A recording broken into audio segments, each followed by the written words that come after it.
Este dibujo que ustedes ven aquí, se supone que es la representación que la hija mía, Abby, tiene de mi persona.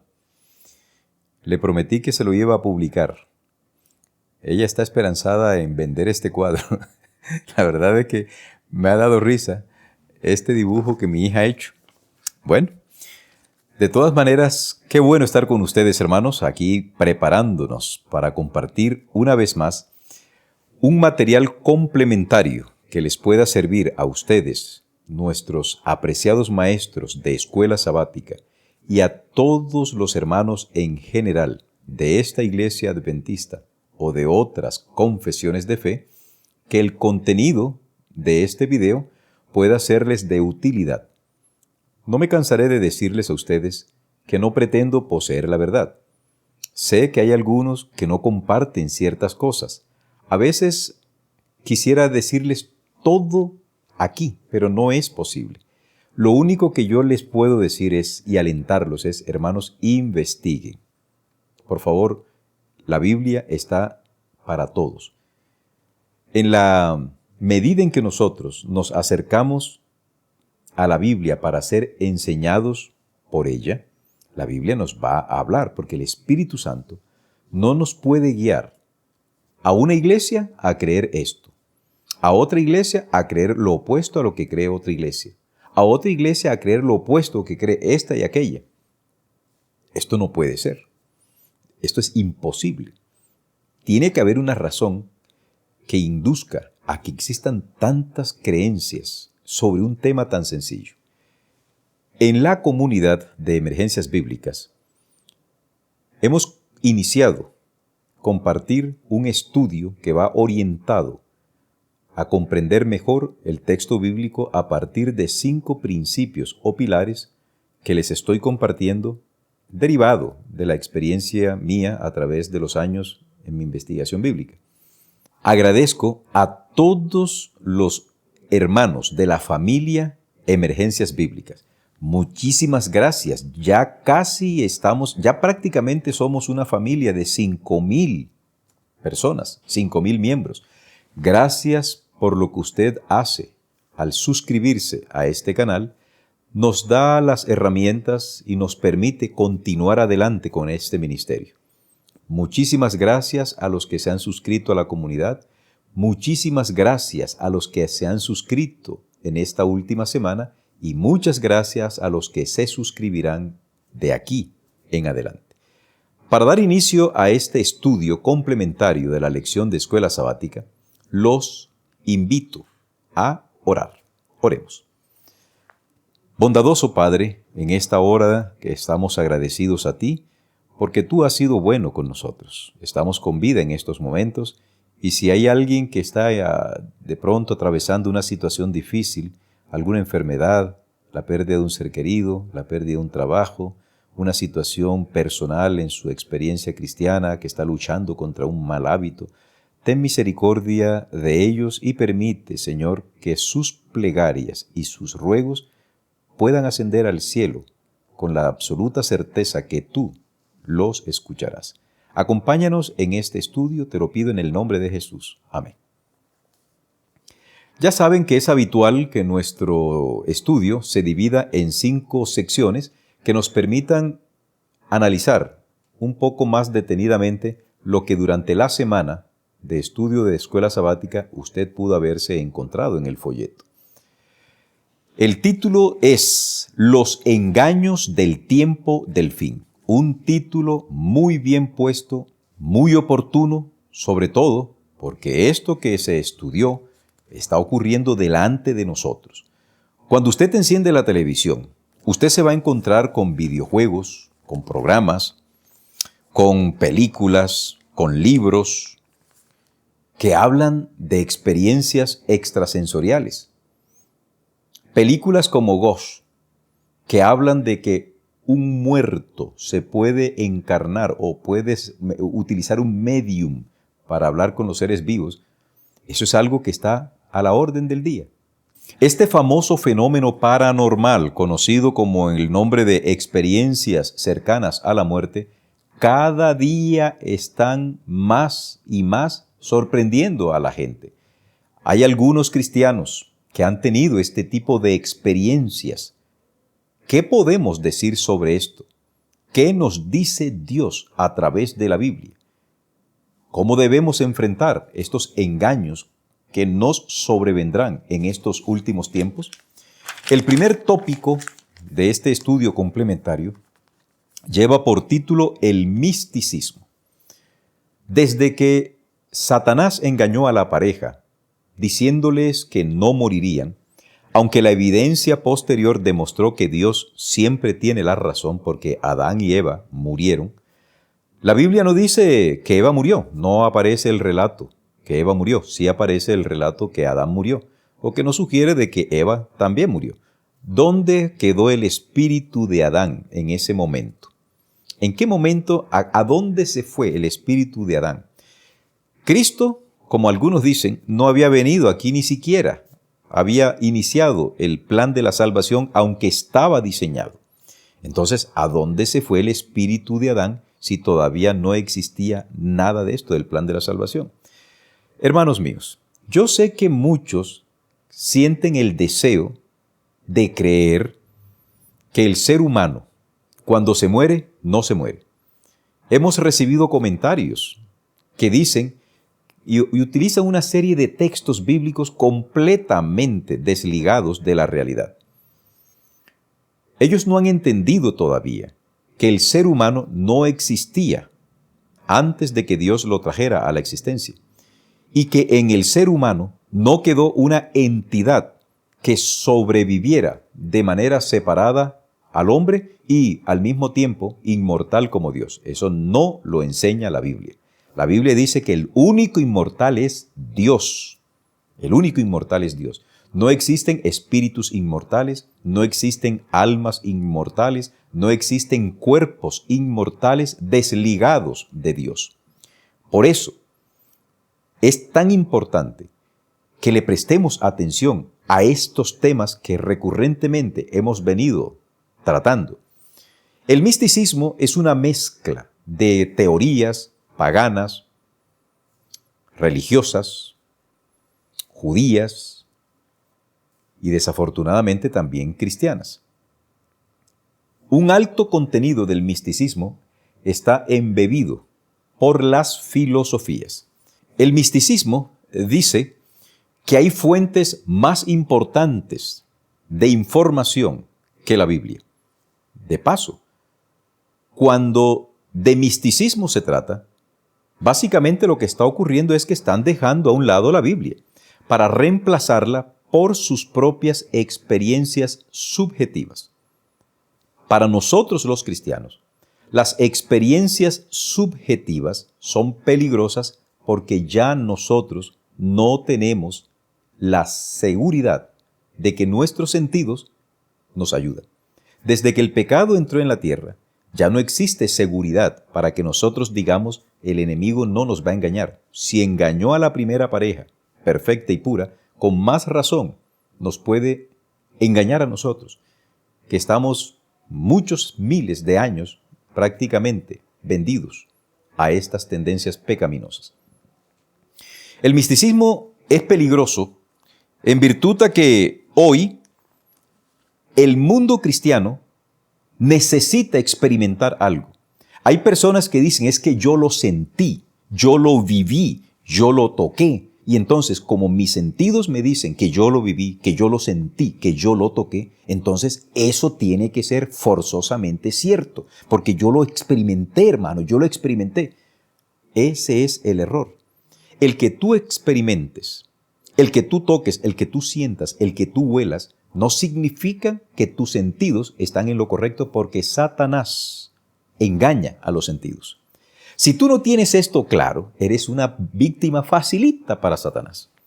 Porque si tú puedes decir, no, es que yo tuve un sueño y en el sueño yo vi cómo mi cuerpo se salió o mi espíritu se salió del cuerpo y yo miré todas esas cosas. Y si tú dices que yo lo viví y como yo lo viví, entonces yo lo creo.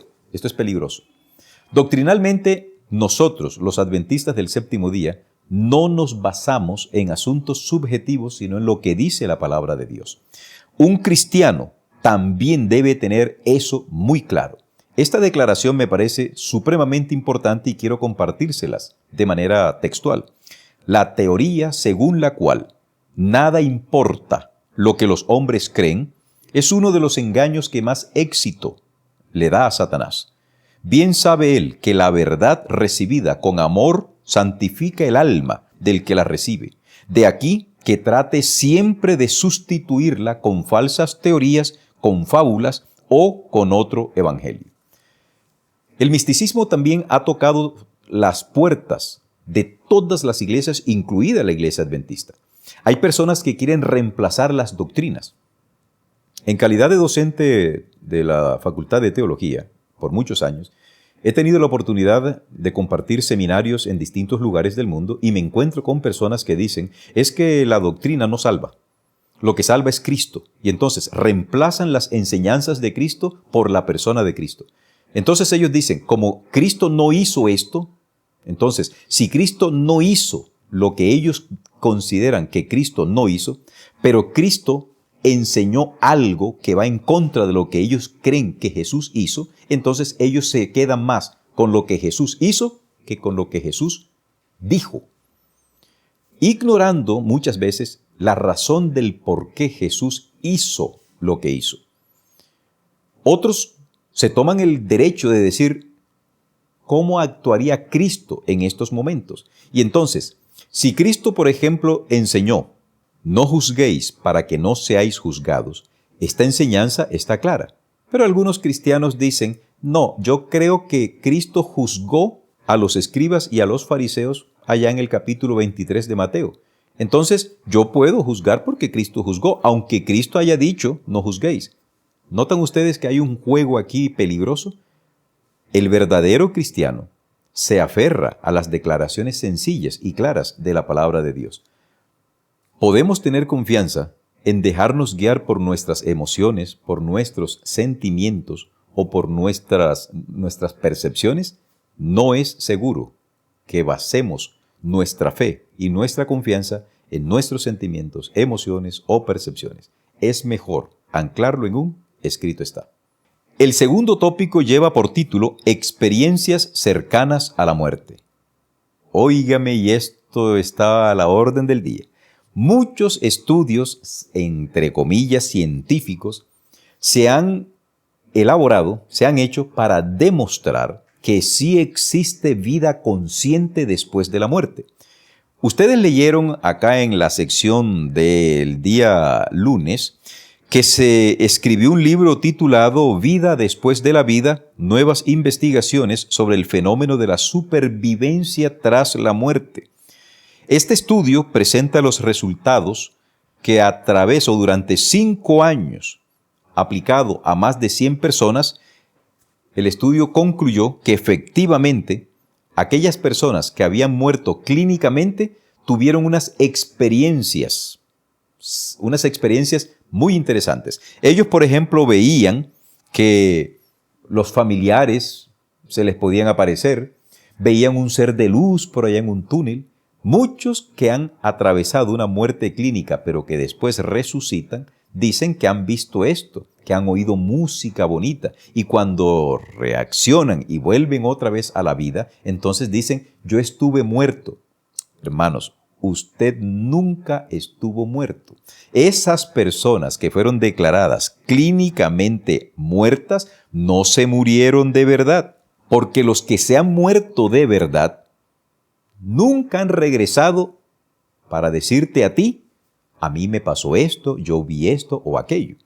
En la Biblia encontramos las historias de Lázaro, que Lázaro estaba descomponiéndose, y todos los que fueron resucitados nunca dijeron qué habían visto después que se murieron, porque es que la muerte es una inconsciencia total.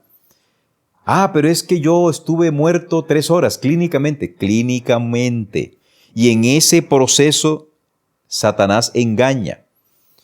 En ese momento hay situaciones bioquímicas que pueden generar una alteración de la conciencia. Pero la mejor respuesta a este tipo de fenómenos es que Satanás engaña al ser humano. Inclusive en esas condiciones, en donde su conciencia no está absolutamente consciente. Satanás se vale de eso. Y más se valdrá de aquellos que creen que de alguna forma el que se muere, no se muere. Su espíritu, su alma queda por allí consciente. Esas personas son fáciles presas de Satanás. Tú, mi querido hermano, que crees que el espíritu de un tuyo o el espíritu de tu esposo o de tu hija que murieron supuestamente también en Cristo Jesús queda consciente por allí, ¿cómo puedes tú enfrentar a Satanás cuando él en algún momento tome la personificación de tu esposo, de tu hijo, de tu ser amado y te diga cosas lindas y te diga cosas contrarias a lo que dice la Biblia? Cuando Él te diga, yo estoy en la presencia de Dios, estoy gozando de una condición tan bonita y desde allá te estoy bendiciendo, quise venir a visitarte y a decirte estas cosas. ¿Tú cómo puedes hacerle frente si tú crees que hay vida después de la muerte? Es mucho más seguro y felicito a aquellos que le creen a Dios. Los felicito en el nombre de Dios. Ustedes son verdaderos hijos de Dios, le creen a Dios. Dios dijo claramente, van a morir por causa de la desobediencia, de la transgresión de mi ley. Ustedes van a morir porque han pecado y la paga del pecado es muerte total. Pero, hijos, aunque ustedes van a morir, yo les tengo una buena noticia. Si ustedes mueren en Cristo, si ustedes creen en mí, creen en mi Hijo, yo los resucitaré. ¿Le creen a Jesús que los va a resucitar? Si le creen a Jesús que dijo que yo los voy a resucitar aunque estén muertos, pues entonces créanle a Dios también. Que Dios dijo, la persona que se muere de verdad, no queda nada por allí consciente. Haré hincapié hasta que esta lección se termine y entremos a otro estudio. Pero por favor, estas experiencias cercanas a la muerte no son el producto de la orientación divina, sino el producto del engaño maestro que Satanás quiere traerle a aquellos quienes creen en la inmortalidad natural del alma. El tercer tópico se titula la reencarnación. Ningún cristiano cree en la reencarnación. Pero, ¿cuál es la diferencia, en esencia, entre los que creen en la reencarnación, como los budistas, los hinduistas y otras religiones orientales? ¿Cuál es la diferencia entre estos que dicen que el alma queda viva y sigue un proceso de evolución, de purificación? En general, como dice aquí el autor de nuestra lección, en la reencarnación las personas pasan por 6 etapas o 6 vidas, a saber, vida acuática, vida de plantas, reptiles, insectos, aves, animales y seres humanos. Esto lo enseñan los que creen en la reencarnación. Ahora, tú que dices que el espíritu del ser humano es inmortal y que sigue viviendo consciente, sea en el cielo o sea en el infierno, ¿cuál es la diferencia? ¿En qué se diferencia si en última instancia los que creen en la reencarnación lo que te dicen es que después de una serie de procesos purificativos vas a alcanzar la samsara, vas a llegar al nirvana, vas a llegar al estado pleno de identidad espiritual y podrás ser uno con Dios? ¿Cuál es la diferencia? Si en última instancia tú no crees en la reencarnación, pero crees que el espíritu de la persona que se murió de manera consciente se va o para el cielo para gozar de las beatitudes celestiales o se va para el infierno para gozar de las penalidades y del tormento eterno. ¿Cuál es la diferencia? La Biblia no permite por ningún motivo la creencia en la reencarnación, por lo menos por 5 razones. El primero, la teoría de la reencarnación contradice completamente la enseñanza bíblica de la mortalidad del alma. El ser humano muere completamente. Segundo lugar, niega la doctrina de la salvación. Si yo voy a reencarnar y voy a purificarme, ¿yo para qué necesito que Jesús venga por mí? Tercer lugar, contradice la enseñanza bíblica de que las decisiones que nosotros tomamos ahora son las únicas que serán valederas para el final. No hay una segunda oportunidad, dice la palabra de Dios. En cuarto lugar, esta teoría minimiza el significado y la relevancia de la segunda venida de Cristo. ¿Para qué va a venir Cristo? ¿Para qué? Lo mismo ocurre con quienes creen que los espíritus siguen vivos o en el cielo o en la tierra. ¿Para qué viene Cristo? Si el espíritu de tu ser querido ya está en el cielo, ¿para qué viene Cristo? Y en el caso de la reencarnación, ¿para qué viene Cristo si ya tú mismo estás allá haciendo unos procesos de purificación para después irte para el cielo o el nirvana o como se quiera llamar en esas teorías y en esas creencias? Y en quinto lugar, la teoría propone oportunidades después de la muerte. Noten ustedes que esto de la reencarnación, de alguna manera lo están creyendo también los que enseñan la salvación universalista. Hay una oportunidad después de la muerte. Eso no es bíblico. Prefiero yo creerle a mi Dios, caer en sus brazos de amor, sabiendo de que si yo muero en Cristo Jesús, voy a morir completito, pero Él me puede resucitar. Eso para mí es suficiente. Todo lo demás que digan, no sé tú, pero en lo personal, esto me blinda contra los engaños de caer en la trampa del espiritismo. Y hablando de espiritismo y de cultos a los muertos, nos vamos al cuarto tópico del estudio de esta oportunidad, que lleva por título el culto a la nigromancia y a los antepasados. La nigromancia es una palabra compuesta por dos vocablos griegos: necros, que significa muerte, y manteía, que significa adivinación. Esto de consultarle a los muertos para saber qué le ha de pasar a los vivos, en el texto bíblico es una abominación. Hay personas que le hacen culto a los muertos. Hay unas tribus por allá en el Asia que hacen culto a los muertos. No los entierran, sino que los prácticamente están momificados, conviven con ellos, eventualmente los sacan, participan con ellos como si los muertos tuviesen todavía algo que ver en esta esfera. Hay gente que va a consultarle a los médium espiritistas para que les diga qué ha de ocurrir. Y en la Biblia encontramos un relato muy significativo, y fue cuando Saúl consultó a una espiritista que vivía en la ciudad cananea de Endor. El mismo Saúl, unos años atrás, había prácticamente eliminado los cultos idolátricos y el espiritismo del territorio de Israel. Pero cuando él se apartó de Dios, el que había sido el destructor del espiritismo, ahora va a consultar a una espiritista que había sobrevivido de una manera que no sabemos cómo a este exterminio. Y este hombre, que debió haber sido la figura que dirigiera al pueblo de Israel a un encuentro con Dios, ahora lo vemos postrado a los pies de Satanás, consultándole a un médium espiritista, consultándole a un ministro de Satanás, ¿qué sería de su vida? En ese relato usted encuentra que aparentemente el cuerpo de Samuel viene de por allá y le dice a Saúl lo que le ha de acontecer. ¿Significa esto, porque la Biblia lo narra, que Samuel efectivamente fue quien se le apareció a Saúl? Es muy equivalente a lo que ocurre con la parábola del rico y Lázaro. Los que dicen que esa parábola es una enseñanza clara de que existe vida después de la muerte, yo quisiera saber qué opinan estos mismos defensores de esta aparición de Samuel. ¿Fue el espíritu de Samuel realmente el que se le apareció? ¿O quién fue el que se le apareció? ¿Por qué acá, en la parábola, sí creemos que existe vida después de la muerte? Y que los espíritus tanto de Lázaro como de este rico Epulón están en el cielo y uno en el infierno. ¿Por qué acá no hacen alusión de esto?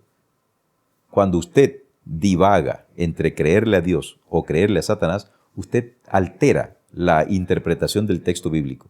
Es más fiel creer que Dios dijo, morirás, pero que si mueres en Cristo, yo te voy a resucitar. El culto a los muertos no es en lo absoluto aceptado por Dios. Es una abominación. Mucho cuidado de que poquito a poquito, si sigues creyendo en que tu ser querido que se murió, su espíritu se fue para el cielo o se fue para el infierno, puedes tú incurrir también en algún momento en hacerle un culto a los muertos o preguntarle, o como hacen algunos cristianos, le ponen una fotito de un hijo muerto, un familiar muerto, le ponen una velita y le rezan a esa alma para que desde el lugar donde se encuentre, esa alma los bendiga, y le están dando más mérito a las intercesiones de estos seres amados muertos que al mismo Dios. Y el quinto y último tópico se titula Las personificaciones y otras apariciones. Oh, queridos, las personificaciones demoníacas de los muertos demuestran que lo que dijo el apóstol Pablo en el versículo de memoria donde dice, y no os sorprendáis, porque el mismo diablo, el mismo Satanás se disfraza como ángel de luz. Lo mismo hacen sus ministros, que enseñan que hay vida después de la muerte. A mí me han dicho que no estoy enseñando la verdad porque digo que no hay vida después de la muerte. Si yo digo que hay vida después de la muerte, soy ministro de Satanás. Pero si digo que no hay vida después de la muerte, soy ministro de Dios. Y eso es lo que la Biblia dice y es consistente. Yo soy de los que creen en Dios.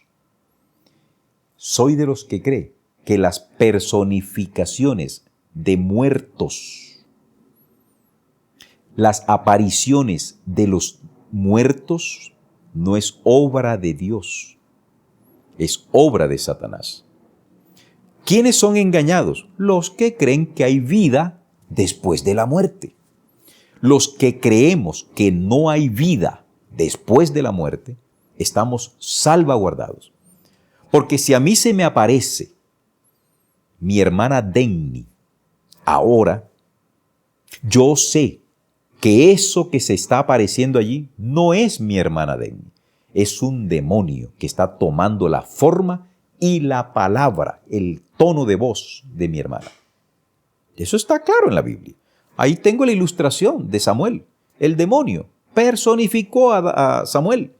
Utilizó el mismo timbre de voz. Incluso predijo la muerte de Saúl. ¿Cómo te salvaguardas tú que crees que hay vida después de la muerte? ¿Cómo te salvaguardas? Por eso, qué bien es que un adventista sincero, que un cristiano sincero, le crea a Dios.